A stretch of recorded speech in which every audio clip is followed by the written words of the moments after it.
ব্যক্তিগত যে জীবনটি আছে সেই জীবনটিকে এনজয় করার অন্যতম মাধ্যমই হচ্ছে যৌন জীবন। এই যৌন আকাঙ্ক্ষা কমে যাওয়ার পেছনে সবথেকে ভূমিকা রেখে থাকে বিভিন্ন ধরনের অসুখ বিসুখ, ডায়াবেটিস, প্রেশার, উচ্চ রক্তচাপ বা বিভিন্ন ধরনের রোগের যদি আপনার নিয়ন্ত্রণ না থাকে এই যৌন আকাঙ্ক্ষা কমে যাবে। সুপ্রিয় দর্শক, আসসালামু আলাইকুম। আপনাদের সামনে উপস্থিত হয়ে গেছে আমি পুষ্টিবিদ নাহিদা আহমেদ।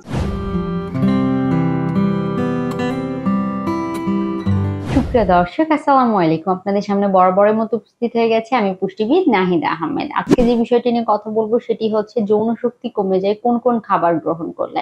কেননা আমরা মানুষ হিসাবে সামাজিক জীব, সামাজিকতা এবং ব্যক্তিগত যে জীবনটি আছে সেই জীবনটিকে এনজয় করার অন্যতম মাধ্যমই হচ্ছে যৌন জীবন। তো সেই ক্ষেত্রে যদি বিভিন্ন ধরনের খাবার বা বিভিন্ন রোগের পার্শ্ব প্রতিক্রিয়ার কারণে আসলে দেখা দিতে পারে এই জাতীয় সমস্যা। তো আমরা যেহেতু বিবাহ এর মাধ্যমে যৌন জীবনে ছেলে এবং মেয়ে উভয় প্রবেশ করে থাকি, তো অবশ্যই আমাদের যেন ব্যক্তিগত জীবনে বিরূপ প্রতিক্রিয়া না পড়ে সে বিষয়টিতে খেয়াল রাখতে হবে। সেজন্য অবশ্যই চেষ্টা করতে হবে একটি হেলদি লাইফস্টাইল মেনটেন করার জন্য।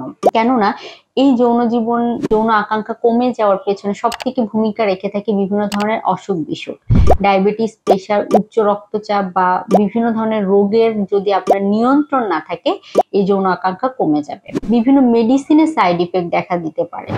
মেডিসিন গ্রহণ করার ফলে, যেমন যারা সাধারণত কোলেস্টেরল কমানোর ওষুধ নিয়মিত গ্রহণ করে থাকেন, উচ্চ রক্তচাপ কমানোর ওষুধ গ্রহণ করে থাকেন, তাদের ক্ষেত্রে এই সমস্যাটি কিন্তু অনেকাংশে দেখা দিয়ে থাকে।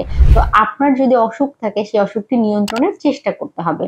তার পরবর্তীতে যে বিষয়টি মাথায় রাখতে হবে, নিয়মিত একটি হেলদি লাইফস্টাইল মেনটেন করতে হবে।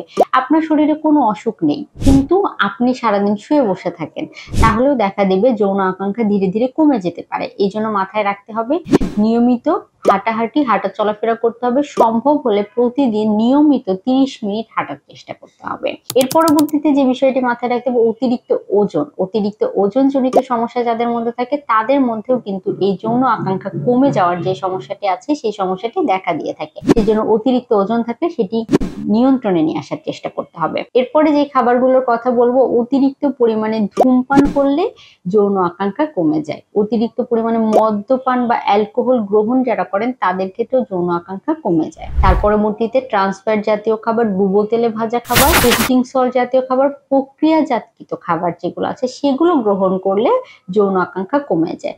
এখন ট্রান্সফ্যাট কার মধ্যে পাওয়া যায়? চানাচুরের মধ্যে পাওয়া যায়, ডুবো তেলে ভাজা, পুড়ে যাওয়া তেলে ভাজা, আলুর চপ, পুরি, সিঙ্গারা বা ফাস্টফুড যে কোনো খাবারের মধ্যে পাওয়া যায়। তারপরে দেখা যায় অনেক ক্ষেত্রে আমরা যে বিভিন্ন ফাস্টফুড জাতীয় খাবার আছে তার মধ্যে টেস্টিং সল্ট মেশানো হয়। আবার প্রক্রিয়াজাতকৃত খাবার, আমরা এখন সসেস খেতে অনেকে কম বেশি পছন্দ করি, নাগেটস খেতে পছন্দ করি, এগুলো কিন্তু প্রসেসড খাবার।